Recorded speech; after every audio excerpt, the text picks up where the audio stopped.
Cold feet are easy to explain away. Do you notice them at night? You put on thicker socks. You tuck your feet under the blanket.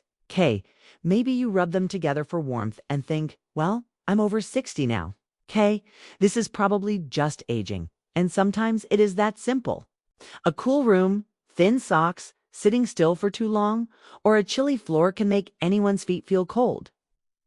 But after 60, cold feet are not always just a temperature problem. Sometimes they may be your body's way of drawing attention to circulation, nerve function, blood sugar, thyroid changes, anemia, medications, or the way your blood vessels respond to cold. That does not mean you should panic. It does not mean cold feet automatically point to something serious. But it does mean the pattern is worth noticing. Because after 60, the body often speaks in small signals before it speaks in louder ones. Many people first notice cold feet in the evening. They have finished dinner, sat down to watch television, and suddenly their feet feel much colder than the rest of the body. Others notice it in bed, when the rest of them feels warm, but their toes still feel icy. Some people feel it in both feet. Some notice one foot feels colder than the other. Some also feel tingling, numbness, burning, or a strange cold sensation that does not seem to match the temperature of the room. Those differences matter. Cold feet are not a diagnosis. They are a clue. And a clue only becomes useful when you look at the pattern around it. One of the most common assumptions is that cold feet always mean poor circulation. Circulation can certainly be one reason. But it is not the only reason. Your feet can feel cold because your body is reacting normally to a cold environment. When the body wants to protect its core temperature, blood vessels in the hands and feet can narrow. That keeps more warmth near the vital organs, but it may leave the toes feeling cold. Your feet can also feel cold after long periods of sitting. When the leg muscles are not moving much, blood flow and warmth may feel reduced. This is especially common in the evening, when many people spend hours in a chair without realizing it. But in some cases, cold feet may be linked to the blood vessels themselves. Your feet are far from the heart. They depend on healthy arteries to bring warm, oxygen-rich blood all the way down to the toes. As people get older, especially with risk factors such as smoking, diabetes, high blood pressure, high cholesterol, kidney disease, or heart disease, circulation to the legs and feet can become less efficient. One condition doctors may consider is peripheral artery disease, often called PAD.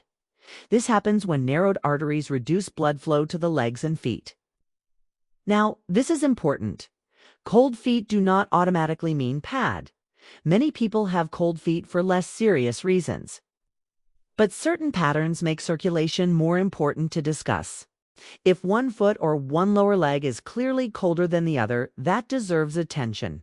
Coldness comes with pain or cramping when you walk, especially pain that improves when you rest. That is worth asking your doctor about. Do you notice weak pulses, shiny skin, color changes, numbness, or sores on the feet or toes that heal slowly? Those are also important details. So a simple question can tell you a lot. Are both feet cold, or is one side different? Both feet feeling cold in a cold room may be ordinary. One foot becoming noticeably colder than the other, especially with pain, color change, numbness, or wounds, should not be ignored. Another major reason cold feet can happen is nerve function. The nerves in your feet help you feel temperature, pressure, pain, and balance. When those nerves are irritated or damaged, the messages sent to the brain can become confusing. A person may feel burning, tingling, pins and needles, numbness, or coldness, even when the foot is not actually cold to the touch. This is especially important for people with diabetes. Diabetes can affect nerves in the feet and legs. Some people feel burning pain. Some lose feeling. Others notice numbness, tingling, or a strange cold sensation. Cold feet do not mean diabetes. But if cold feet come with numbness, tingling, burning, reduced sensation, balance problems, or foot sores you do not notice right away, it is worth asking your doctor about nerve health and blood sugar. This matters because reduced sensation can make the feet less protected. A blister, cut, pressure spot, or burn may go unnoticed longer than it should. That is why regular foot checks are so important for older adults with diabetes, nerve symptoms, or circulation concerns. Cold feet may also be linked to Raynaud's phenomenon. With Raynaud's, small blood vessels in the fingers or toes narrow more strongly than usual in response to cold or stress. The toes may become cold, numb, pale, white, or blue. As blood flow returns, they may turn red or feel painful. For some people, this is mild and manageable. For others, it can be more troublesome. The pattern to notice is a clear reaction to cold or stress, especially when the toes or fingers change color. If your toes change color in the cold, especially if it is painful, severe, or new for you, it is worth discussing with a healthcare professional. Another possible explanation is anemia. Anemia means the body may not have enough healthy red blood cells or enough hemoglobin to carry oxygen well. Some people with anemia feel unusually tired, weak, dizzy, short of breath, or cold. That cold feeling may show up in the hands and feet. Cold feet alone do not prove anemia.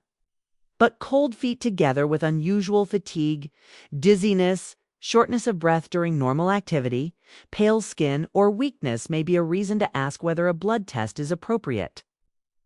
Thyroid function can also play a role. When the thyroid is underactive, the body's metabolism can slow down. Some people become more sensitive to cold.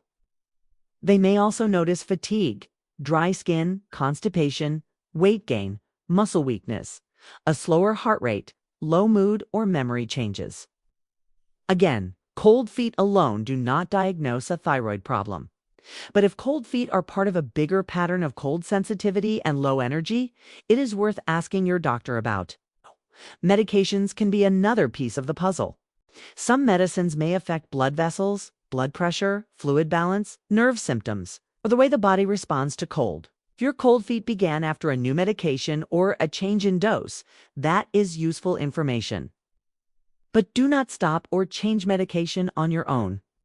The safer step is to ask your doctor or pharmacist, could any of my medications or supplements be contributing to this? That question can help you review the issue without guessing. Inactivity is also easy to overlook. Many people over 60 sit longer than they realize. Reading, watching television, driving, working at a desk, or resting for long periods can all leave the feet feeling cold.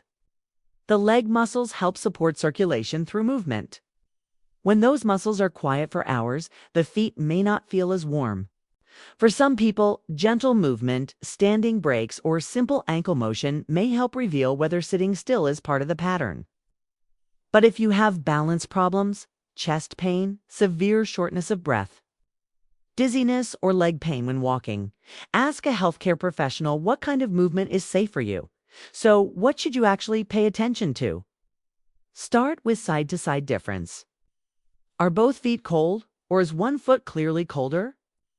A one-sided change is more important than both feet feeling cold in a cool room. Then look at color. Do your toes turn white, blue, purple, very pale, or dark?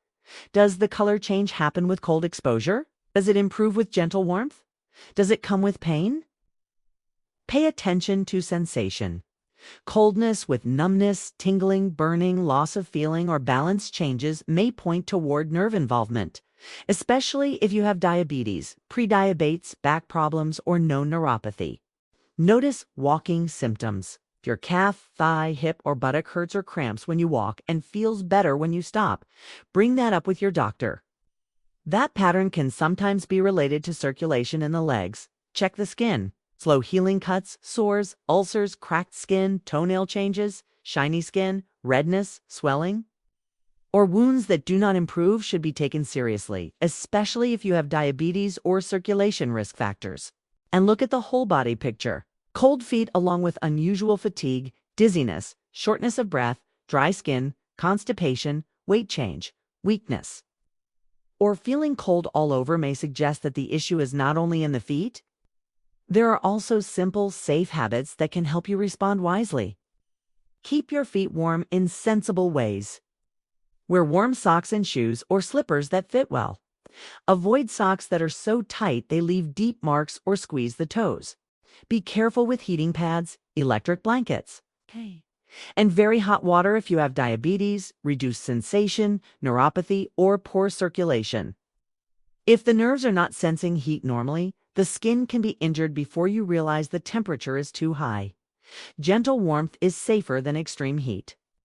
Check your feet regularly. Look at the soles, heels, between the toes, and around the nails. If it is hard to see, use a mirror or ask someone you trust to help. You are looking for color changes, cracks, blisters, sores, redness, swelling, or wounds that are slow to heal. Move safely when you can. Short walks, standing breaks, or gentle ankle movement may be helpful for some people who sit for long periods. But your movement plan should match your health, balance, heart condition, and mobility. If you smoke or smoked for many years, mention that when discussing cold feet with your doctor. Smoking is an important risk factor for blood vessel problems, and support for quitting can make a real difference for circulation and overall health. Keep up with checkups for blood pressure, cholesterol, blood sugar, thyroid concerns, anemia concerns, kidney health, and heart health when those apply to you. Cold feet may be the symptom you notice, but sometimes the more important issue is happening deeper in the body. And keep a complete list of everything you take, not just prescriptions. Include over-the-counter medicines, vitamins, sleep aids, cold medicines, herbal products, and supplements. Bring that list to appointments. It can help your doctor or pharmacist see the full picture. Now let's be clear about when to talk to a doctor. If cold feet are new, persistent, worsening, painful, or interfering with sleep or daily life, it is worth bringing up. If one foot is colder than the other, if there are color changes, numbness, tingling, burning, leg pain when walking, or slow healing sores, ask for medical review.